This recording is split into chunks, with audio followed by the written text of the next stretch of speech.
Para estar siempre informado de lo que sucede en lo político, en lo social. Para escuchar voces independientes y no siempre lo mismo. Para saber de lo que nadie se atreve a denunciar. www.idlradio.pe Con análisis de verdad. www.idlradio.pe es la renovada página web a la que usted debe ingresar.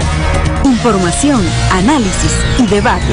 www.idlradio.pe es una producción del Instituto de Defensa Legal. Siga en sintonía de No hay derecho. No hay derecho, no.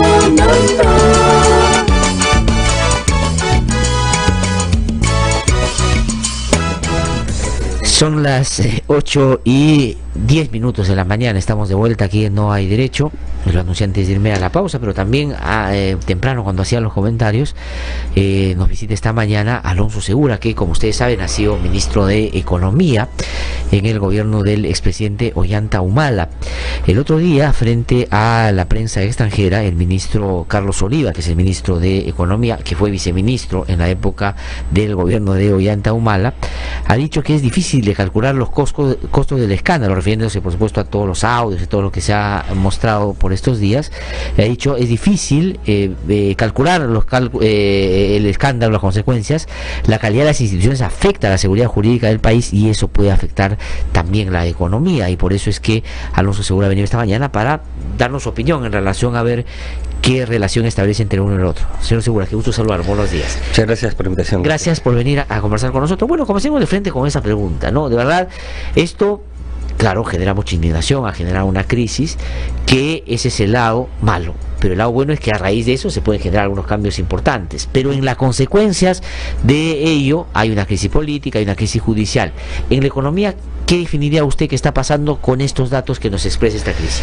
Sí, mira, yo creo, Glatzer, que lo declarado por el ministro Oliva, digamos, es bastante certero. Es muy difícil arrojar o precisar un número, ¿de acuerdo? Porque evidentemente no tienes datos que te puedan sustentar cuánto dinero se está perdiendo por corrupción o cuánto esto pueda afectar el ánimo de inversionistas, empresarios, las personas, ¿no? En términos de conducción de actividades económicas. Pero lo cierto es, lo que sí hay es mucha evidencia a nivel internacional que países que tienen institucionalidad muy débil, que tienen sistemas de justicia digamos no confiables, penetrados por corrupción, ¿qué diría usted que ya es el nuestro? O sea, el nuestro está en esa categoría ya, por lo que yo creo que es bastante claro. Evidentemente hay jueces, hay fiscales que son honestos, ¿no?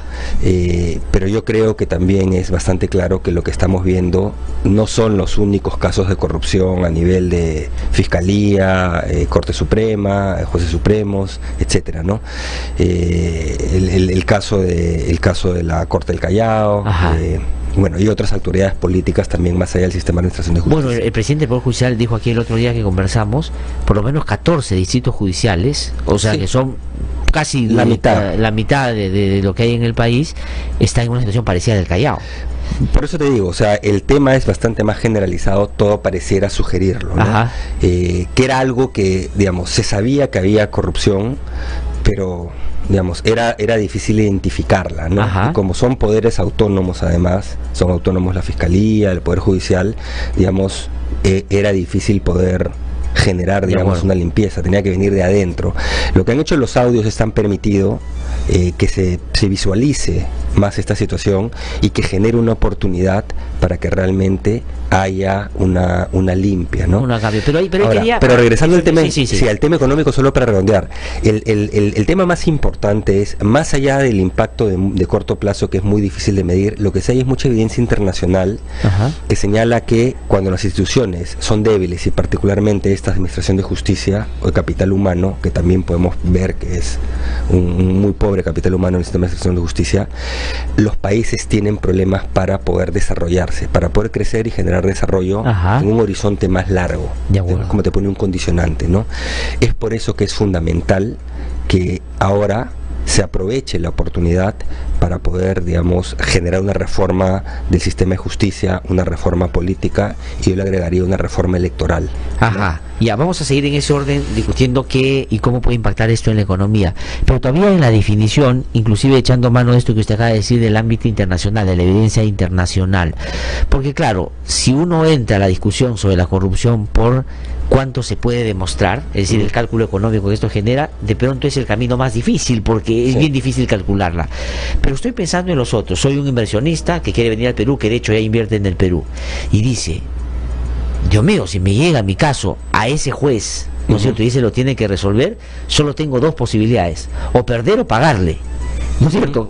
Para ponerlo en términos más coloquiales, para que la idea se entienda. O si quieres un paso antes, tengo que rezar porque caiga en alguno de los juzgados honestos para que tenga un proceso, digamos, razonablemente que es muy justo. Restringido, porque lamentablemente parecían que los otros tienen más capacidad de acción que esos que son más honestos, digamos. Estoy preguntándole esto ¿por qué?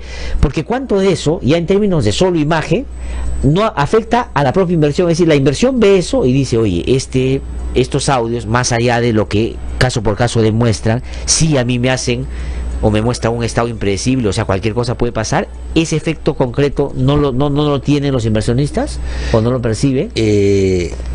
Mira, yo no lo sé realmente. Yo creo que en algunos casos ya quizás algunos lo habían asumido como parte de el costo de conducir actividades económicas y asumían que tenían que hacerlo. ¿Y usted cree eso que ha pasado? Mira, yo creo que puede haber casos en que hayan dicho simplemente esto funciona así, ¿no?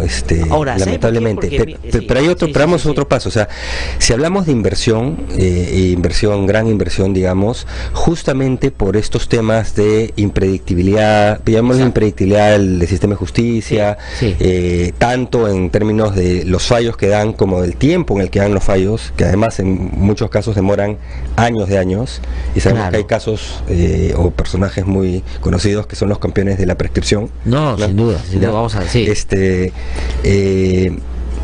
El tema es que se abre para la inversión un sistema paralelo para por lo menos resolver disputas económicas en términos de contrato de inversión, que son los arbitrajes, el sistema de árbitros, ¿no? Pero también hay... ¿Qué es lo más recurrido en esos temas? Ya no se va al Poder Judicial porque justamente hay una constatación de que esto... En ciertos casos. No en todos, no se puede en todos. No en todos, ¿ok?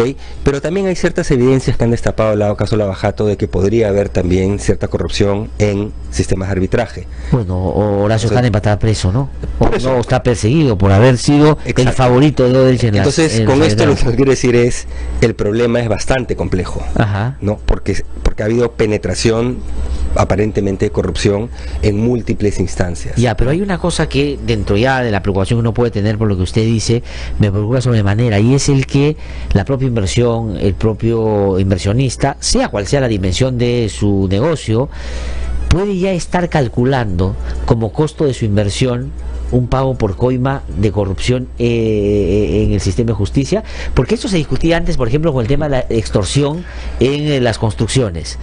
La construcción dice que le han subido un 2%, porque ese es el que le exige el delincuente que va armado con varios perros y le dice, los cupos, digamos, todo eso, entonces dice, ¿para qué me voy a hacer problema de enfrentarme con estos delincuentes? Mejor le subo al presupuesto un 2% y está todo resuelto.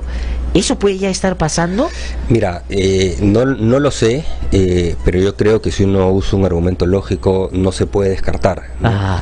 Y lo mismo hay en el caso de ciertas obras públicas, que por eso es importante que la investigación del caso Lavajato continúe, y que la investigación no se circunscriba a 5 o 6 proyectos, sino a todos los proyectos y todas las constructoras, porque realmente queremos saber qué pasó, ¿no es cierto? Pero si hay costos económicos, hay otro tipo de costos económicos también.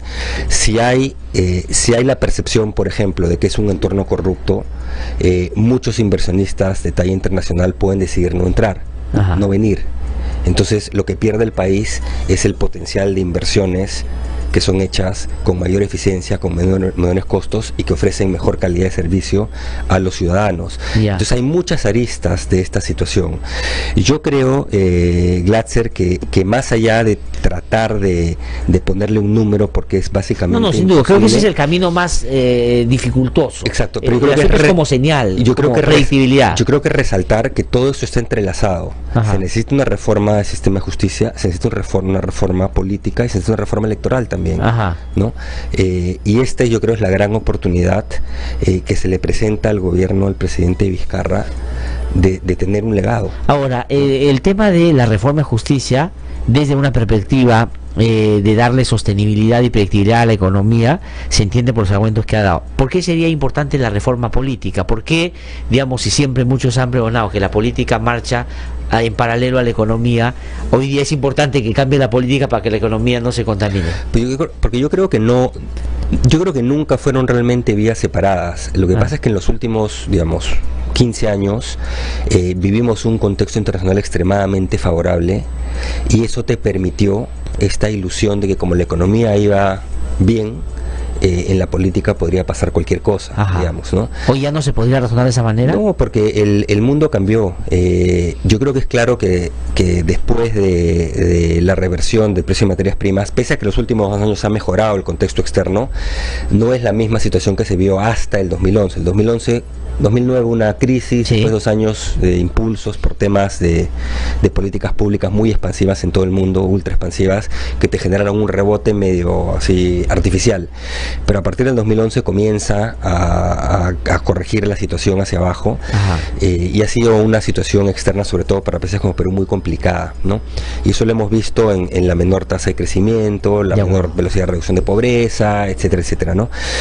Ha mejorado los últimos 2 años fuera. En Perú todavía no se había visto.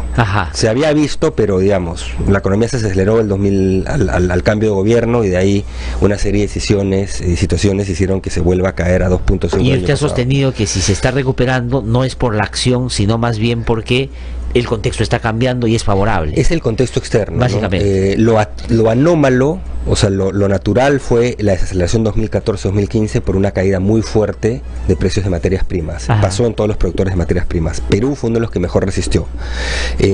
La recuperación que se comenzó a dar, que se fue a 4 y pico la economía hacia mediados del 2016, respondió ya un poco a normalización de ciclo en el caso de Perú, un poco antes de otros países. Lamentablemente ahí, yo creo que no voy a reiterarlo, hubo decisiones cerradas de política económica del gobierno que entró, y hubo algunos otros temas, la bajada, Niño, pero que no afectaron tanto como se cree en ese momento. No, usted ha sostenido que esos dos no fueron el problema. Y antes de eso había un problema. El 2.5 fue atípico. De acuerdo. Fue primera vez en la historia del Perú que tienes un impulso externo y la economía se desacelera. Atípico. Claro. Pero eso era como que tú agarraras, tienes un corcho que está ya flotando y lo chancaste en el agua para que baje, que baje. Y eventualmente sale a la superficie. Y es lo que estamos viendo. Ya la economía está bastante mejor. El último trimestre la economía ha estado creciendo por encima de 4%, ya cerca de 4,5%, ¿no? Que es la mejor tasa digamos, en un par de años, por lo menos, ¿no? Entonces, la suerte es que comparativamente cuando ustedes salieron del gobierno estaba muy parecida. Cuando salimos, la tasa de crecimiento del trimestre de salida fue 4,7%. ¿Qué es lo que vamos a tener probablemente a finales de año, no? Y yo creo que va a ser un poco menos. 4, ¿no? Y acumulado era como 4,4%. Pero debíamos estar en torno al 4%, yo creo que un poquito más. Entonces, digamos, hay esta recuperación, todavía no se ve tan claro en mercado laboral, pero yo espero que ya que comience a ver, pero hay distintos indicadores que ya muestran esta recuperación. Ya proyectos mineros con estos precios se están reenganchando, entonces ya hay más signos de reactivación económica, no está regresando ese 4 y pico que hubo hace 2 años, que nunca debiste pero estamos caer. Camino a eso. Exacto. El tema tiene un componente de impulso externo que no controlas y que no sabes cuánto dura. Que ahora es favorable, pero que puede ser desfavorable como en otros momentos. Fue favorable por casi 2 años, en los últimos meses ha estado un poquito volátil, ¿no? Por una serie de temas también de situaciones externas, ¿no? Incluidas las potenciales guerras comerciales que están haciendo Estados Unidos, que ha generado volatilidad en precios de materias primas, en mercados de capitales, bolsas de valores, etcétera, ¿no? Pero el tema concreto es, igual con esta volatilidad, digamos, el contexto externo es bastante mejor del que hubo antes. Entonces eso te impulsa. Pero eso es un motor de crecimiento en el cual no puedes apoyarte, porque ese motor no lo controlas y no sabes cuándo se te voltea. Entonces, afortunadamente tenemos este impulso de corto plazo, eso es bueno. Lidiar con esta reforma política, esta reforma de administración de justicia, es más fácil desde un punto de vista de ánimo ciudadano, empresarial, si la economía está caminando mejor. No espectacularmente bien, pero está caminando mejor. ¿Diría usted que la inversión, los empresarios, los inversionistas ven con buenos ojos este proceso de cambio que ha planteado el presidente y no más bien lo ven como algo que te puede llevar a una inestabilidad y confrontación política que no se sabe cuál va a ser el resultado? Yo creo que puede haber de todo, ¿no? Pero diría usted, ¿qué predomina un poco? ¿Están más con esta idea del cambio o estarían diciendo, mira, Vizcarra no debe meterse a eso, la economía está mira, yo creería que puede en cierto segmento puede haber preocupación por el desenlace, si va a ser efectiva, si van a ser efectivas las reformas, si va a generar mucha confrontación digamos en los próximos meses, política, digamos, pero yo te diría que cualquier persona racional debería apoyar estas iniciativas, porque yo creo que nadie quiere convivir con corrupción y con total impredictibilidad sobre cualquier decisión que afecte los derechos ciudadanos, decisiones de inversión, etcétera. Bueno, pero eso está bien en tanto un deber ser, es una cuestión de principio y está bien que estemos de ese lado, pero el asunto es que la política a veces tiene un ritmo diferente y tiene consecuencias también impredecibles, por lo que usted dice, no se sabe qué va a pasar. Le digo, por ejemplo, ¿cómo ven o la inversión en general, la economía, el referéndum? Porque el referéndum es un proceso usual, no es un proceso que se da, digamos, cada cierto tiempo, es extraordinario. ¿Cómo ven ese proceso? Ahora, ¿cómo se ve además? Porque esto es una cosa que también está como posibilidad, que si el Congreso no va al ritmo del presidente con el referéndum, pueda presentar cuestión de confianza y pueda cerrar el Congreso, y una vez que cierre el Congreso y el ánimo popular siga estando de su lado, de repente se anima a una constituyente. O sea, estoy hablando de un proceso que puede darse. ¿Cómo se ve eso en perspectiva en términos de lo que la inversión necesita? Yo creo que el presidente aún no han planteado cuestión de confianza. No está en el momento, pero digo, no está en ese ahorita momento, estamos en un referéndum. Pero digamos, yo creo que nadie está planteando una constituyente, ¿no? Y yo creo que sí puede haber preocupación sobre el desenlace y sobre qué pueda ocurrir, porque evidentemente acá va a haber muchos que van a ver sus intereses afectados. Aquellos que han estado vinculados a la corrupción van a ver que pierden cuotas de poder, ¿de acuerdo? Y se van a defender. Y ya se está viendo que hay ciertas maneras de trabar estas iniciativas.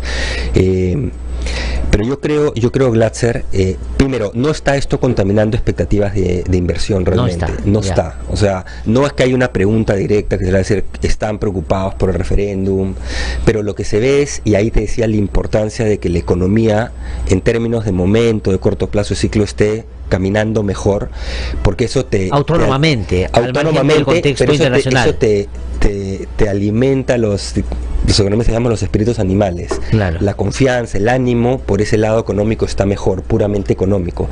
Entonces te da un poquito más de espacio para poder acometer este tipo de reformas, y pese a que pueda haber incertidumbre sobre los resultados, sobre cuán contenciosa puede ser esta reforma en los próximos meses, incluido referéndum, yo creo que te da cierto respaldo que la economía esté caminando bien. Por eso te decía, es mucho más difícil hacerlo si la economía siguiera en 2,5. O sea, no hubiera perspectiva de mejora. Señor Alonso, que la iniciativa política que ha ganado el presidente y que ha logrado poner sobre la mesa temas que no se discutían hace poco, acompañado de un contexto económico internacional favorable y la posibilidad de crecer un poco más que el año pasado, es un asunto que se está viendo como un escenario favorable en general. Te ayuda, ¿no? Te ayuda. Si te pregunto el referéndum, yendo un poquito más análisis comparativo, te diría, yo creo que hay un claro apoyo ciudadano por referéndum, por reforma, y quizás pueda haber un apoyo más mixto del lado empresarial por las preocupaciones que dices, no si esto va a generar disrupciones, hechos contenciosos, etcétera, ¿no? Pero yo creo que al final, Glatzer, acá lo que importa es que haya una reforma de fondo. Yo creo que nadie quiere que esta situación continúe, no se había visibilizado.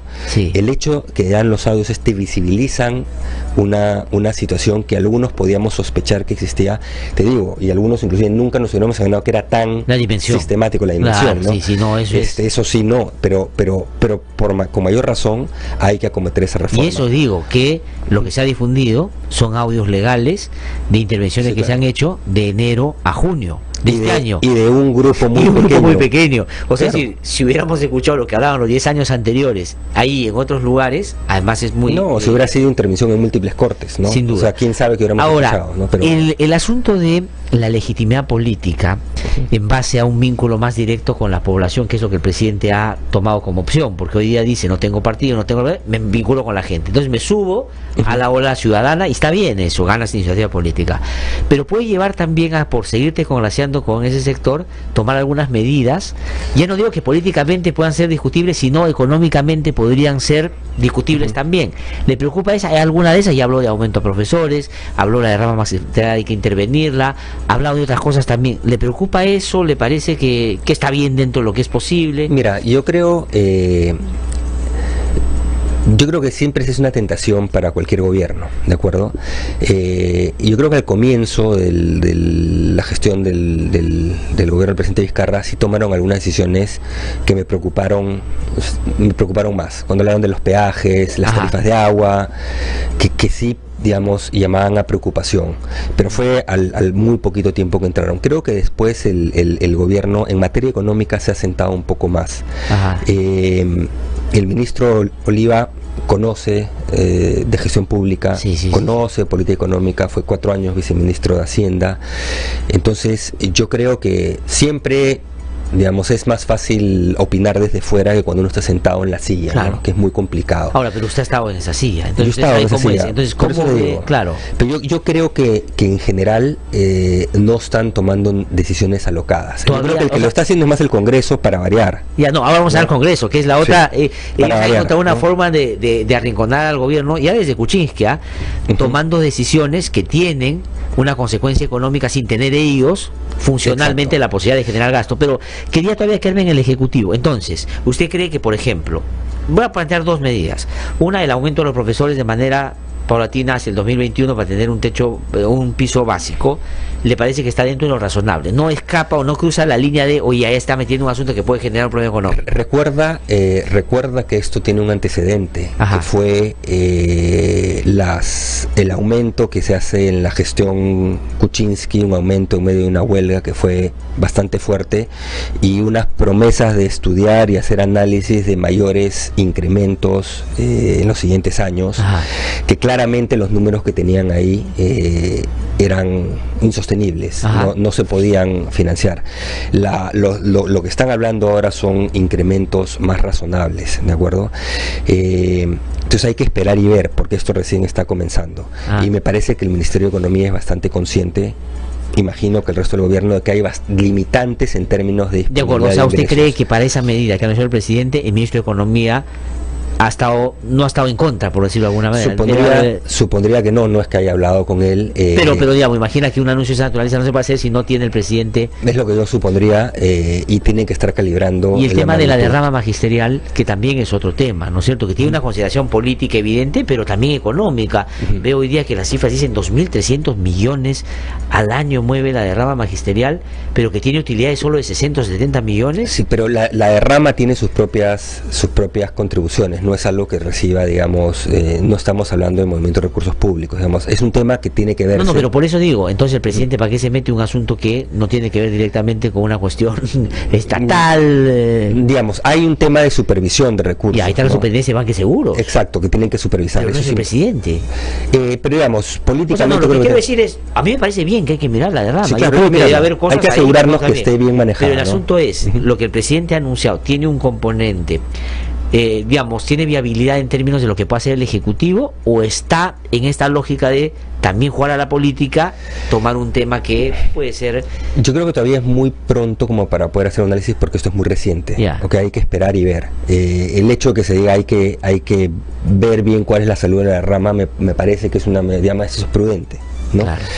Los aumentos, digamos, fue un legado de la forma como se lidió mal con una huelga, y que te deja o sea, es el cumplimiento de un compromiso ya. Pero digamos, ese compromiso en el papel, por más que le pusiéramos a hacer un estudio, los números que pusieron eran simplemente impagables, y yo creo que el MEF tiene claro que eso no puede ocurrir. Entonces yo creo que lo que están tratando de hacer es regresar a números más razonables. Pero en términos, los profesores dijeron que van a la huelga, que les parece insuficiente. Y si ese hay es huelga, otro tema, pues. Si hay huelga, tendrá que ir a la huelga, pero yo creo que tienen que ser responsables fiscalmente el gobierno, que solamente deben de pagar aquello que es posible. Pero más importante aún en ese sentido es realmente retomar la reforma educativa, la meritocracia, las evaluaciones. Es verdad. Porque sí ha habido una el término puede sonar fuerte, pero una pantomima de evaluación de los últimos 2 años.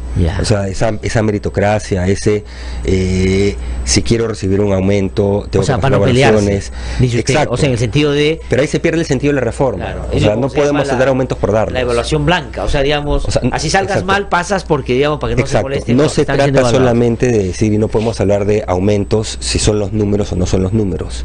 ¿Okay? Obviamente no puedes exceder la capacidad fiscal, digamos, ¿no? Pero algo igual o más importante es que cualquier aumento, cualquier ascenso tiene que responder a la lógica meritocrática bajo la cual fue diseñada la reforma, y eso realmente tiene que reforzarse. Nuevamente pues estaba perdiendo. Señor Alonso Segura, quería ahora preguntarle por el otro ámbito, el Congreso. Usted ha dicho, ahí sí hay algunas cosas que le preocupan, no de ahora, sino ya en la época, digamos, en Humala no tengo el recuerdo tan claro de cómo fue eso, pero en Cuchilque de todas maneras le metieron varias cosas a mí también. Que inclusive llegaron hasta el Tribunal Constitucional y todavía no se resuelve, pero hoy día están en un claro interés en el Congreso de contrabandear una serie de cosas que no debería haber el Congreso. ¿Cuáles son las que más le preocupan? Mira, hay varias, ¿no? Yo creo que una que sonó en los últimos días estuvo referida a salud, ¿no? Que fue la asignación de esta CTS, no solo en función, digamos, de la remuneración, sino de bonificaciones para los del régimen 276, porque la gente no entiende que es un régimen del sector público, ¿no?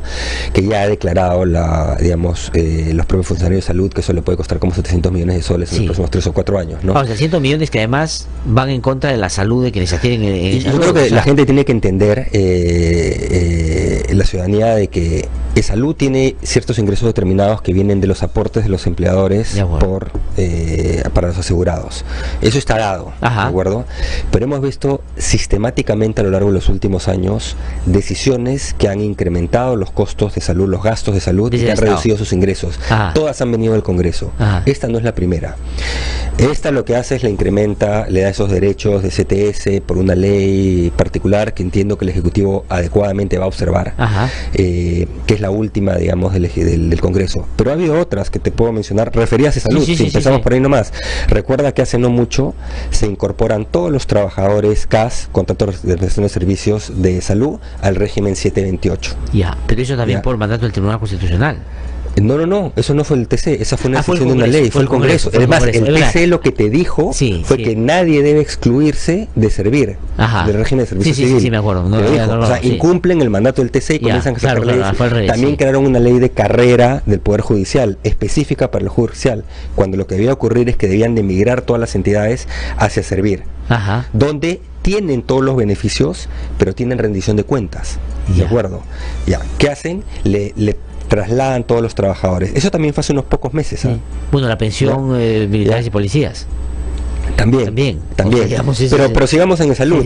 Y cuando estábamos nosotros en el gobierno, decidieron hacer permanente que las gratificaciones no tengan descuento de seguridad social, lo cual le generó un forado de ingresos. Y eso se mantiene hasta ahora. Y eso se hicieron permanente, el Congreso lo hizo permanente.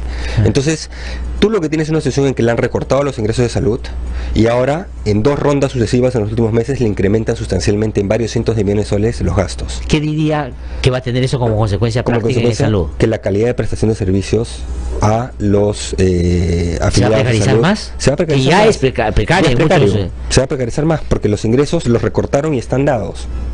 Es un porcentaje de la remuneración de los afiliados. Punto. Eso no se va a mover. Le recortaron las deducciones de gratificaciones hace unos años, entonces se perdió ese ingreso y ahora le están incrementando los gastos con todas estas decisiones. Todo para incrementar planilla. Claro, y el Estado ya no puede poner más plata porque, digamos, está colapsado y no se le puede sacar más plata a los asegurados. Tampoco. Porque esa podría ser la vía. Entonces la gente va a decir que yo voy a seguir pagando más para ese servicio. Eso es populismo, eso es populismo puro. Usted diría en términos económicos, más populista está haciendo el Congreso que el Ejecutivo. Sí, claro. Son decisiones que no tienen ningún sustento económico. Y no hacen análisis de impacto, no hacen costo-beneficios, solo le agregan la colita típica que esta medida no genera ningún costo económico con cargo al presupuesto, o sea, algo que es absurdo, ¿no? Entonces el problema es que digamos el Tú mencionabas, no recuerdo cómo fue en la época de Humala. Bueno, yo sí recuerdo. Claro, no, o sea, digamos, y te puedo decir, en mi época, que fue en los 2 últimos años de ese gobierno, más o menos una veintena de leyes las observamos. Y que tenían esas características. Y más de una docena, insistió el Congreso y las promulgó directamente contra la opinión del Ejecutivo. O sea, ¿y por qué ocurrió eso? Porque ya en ese momento, en esos últimos años, año y medio de gobierno, ya el Ejecutivo había perdido la capacidad de tener mayoría, así sea con alianzas en las votaciones. Obviamente ya en el gobierno del presidente Kuczynski y Vizcarra, evidentemente el Ejecutivo no tiene entonces cuando mayoría. Pierde el partido de gobierno el peso político que tenía en el Congreso, ¿quiénes son los que impulsan ese tipo de medidas? ¿Qué alianzas? ¿El fujimorismo? Distintas bancadas, digamos, pero... No digo, porque en este de acá es claramente el fujimorismo por los votos que tiene. Digamos, también diría usted que desde los últimos años, los 5 últimos, el fujimorismo, por ejemplo, ha tenido una clara voluntad de, a través de su peso en el Congreso, de hacer cosas que hace el Ejecutivo en materia económica. Digamos que no era el único, pero era la primera minoría antes, los votos. Y ahora es la mayoría. La es los votos. Entonces uno puede hacer un análisis votación por votación y ver quiénes fueron los que votaron. Pero el tema es, digamos, las arcas fiscales, la economía no puede seguir tolerando este tipo de decisiones, ¿no? En algunas tienen impacto fiscal, en otras simplemente introducen distorsiones en la economía, así no tengan un costo directo al fisco. Lo tienen para la conducción de actividades económicas, para las personas, y generalmente son para beneficiar grupos específicos, ¿de acuerdo? Entonces eso es algo que digamos se sigue viendo, ¿no? Sí. Y otra cosa que quería preguntarle, porque me enseña que tengo que ir terminando ya, tiene que ver cuánto puede afectar, porque sabe usted, se ha dado una discusión por estos días sobre la llegada de venezolanos y venezolanas, y ahí, digamos, lo que hay que, creo que combinar para hacer coherentes, consecuentes y por lo menos buscar resolver el problema es evitar la demagogia, evitar, digamos, todas estas cosas que finalmente son muy populistas y muy chavinistas y que realmente terminan afectando un debate que hay que dar, por supuesto, sobre ese tema. Pero una de las cosas que se dice es que esto, en materia económica, va a generar problemas, porque va a acrecentar la informalidad, entonces hay gente que va a contratar pues, a esta gente pagándole muy poco, en fin, y encima le van a quitar trabajo a los peruanos. Ya usted sabe todo lo que se está planteando en el debate. Desde una perspectiva económica, ¿cuánto impactaría esto? Mira, yo creo que lo primero es, acá tenemos... Y te voy a hablar de lo económico, pero tenemos que evitar fomentar sentimientos xenófobos, ¿de acuerdo? La situación que se vive en Venezuela es atroz, y lo único que están buscando, digamos, la gran mayoría de venezolanos que están llegando al Perú, siempre va a haber los casos de delincuentes, etcétera, eso ocurre en toda migración, pero lo único que están buscando es tratar de generar mejores condiciones de vida para sus familias de una manera literalmente desesperada, porque no les queda otra que salir, ¿de acuerdo? Entonces yo creo que eso es lo primero que hay que entender y hay que entender bien, ¿no? Pero evidentemente por los números, como son cientos de miles de venezolanos los que han ingresado al Perú, y no sé si son ya más de 400, 500 mil, para que tengas una idea, al mercado laboral peruano entran aproximadamente 300.000 personas cada año, por año, y ya largamente superaron ese número el flujo de inmigración venezolana. Es decir, has tenido un ingreso que más que te duplica el ingreso normal de personas al mercado laboral, y el mercado laboral en Perú todavía no termina de estabilizarse después de la debilidad del ciclo económico, digamos. Entonces, sí vas a estar, y ya se está viendo, que si hay desplazamiento de mano de obra local en ciertos estratos de bajo capital humano, de bajos requerimientos digamos, de formación. Eso ya se ve, no solo en Lima, también en otros lados, y es natural, ¿no? Digamos. Y eso es más fácil en un país donde hay mucha informalidad, porque pueden contratar a muchos de estos venezolanos en una situación también bastante precaria, ¿no? Lo cual es lamentable.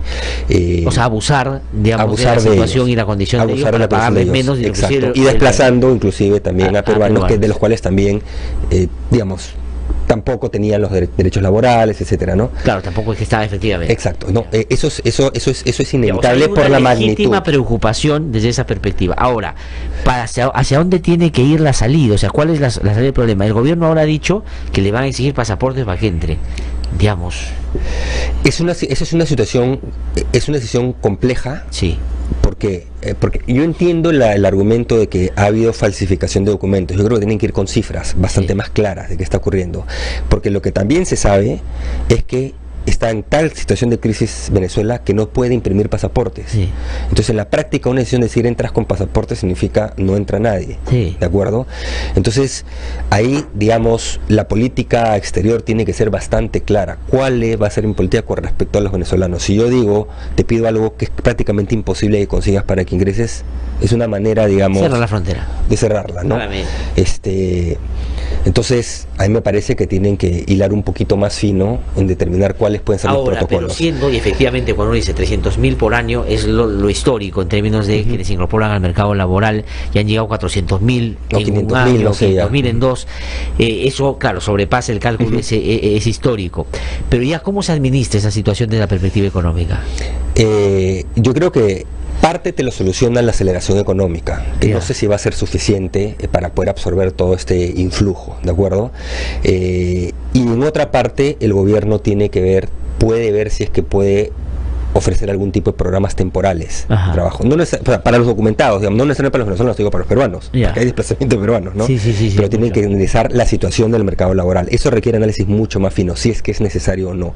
Porque hay un tema, tú me preguntabas el impacto, yo lo que te he dicho es el impacto de corto plazo. En el corto plazo sí vas a ver si la economía no puede absorber todo este influjo. Te lo pongo de otra manera, si la economía estuviera creciendo al 7%, 8%, no hay problema, podrías absorber, ¿okay? Y sería hasta bueno. O sea, hay espacio. Pero con la economía creciendo al 2,5 imposible, y probablemente al 4, 4,5 no puedas absorber todo, y haya desplazamiento, generación de desempleo, de aún mayor subempleo o mayor precariedad, tanto en venezolanos como en peruanos, ¿de acuerdo? Y ahí es cuando tienes que ver si te hacen alguna medida de corto plazo que trate de estabilizar la situación, ¿ok? Pero esa situación de corto plazo, si miramos un horizonte... corto plazo, por ejemplo, usted, ministro de Economía, está sentado en el gabinete como ha estado y le dicen, doctor Segura, ¿qué hacemos con estas cosas? O sea, ¿por dónde habría que ir? Digo, ahí tienen que ver la política social. La política social se asigna en función de las necesidades de las personas, ¿de acuerdo? Tienen que hilar fino en ver, por ejemplo, si es que ahora hay más desplazados, porque acá no tenemos seguro de desempleo, por ejemplo, esos mecanismos no existen, de presión social. Tienes que ir más por el lado de política social. Entonces, ver si es que hay grupos digamos, de peruanos desplazados que antes no tenían mapeados en sus sistemas, en el CISFO, por ejemplo, y que ahora están cayendo en situación de pobreza porque no encuentran empleo, de repente ver algún mecanismo temporal de apoyo, ¿de acuerdo? Eso es lo que podrían evaluar. No estoy diciendo que lo hagan, pero tienen que evaluar. El gobierno tiene más desde la política social, porque se convierte en un grupo más vulnerable, pues, o sea, digamos, se queda desplazado y sí, es que es permanente, tienes que ver, es una mezcla entre laboral y permanente, pero no hay mecanismos realmente en Perú de desarrollo de mecanismos de soporte laboral. No tenemos seguro de desempleo, no tenemos esos mecanismos, ¿de acuerdo? Tienes que suplir con algo, si es que fuera necesario. ¿Y para los venezolanos también?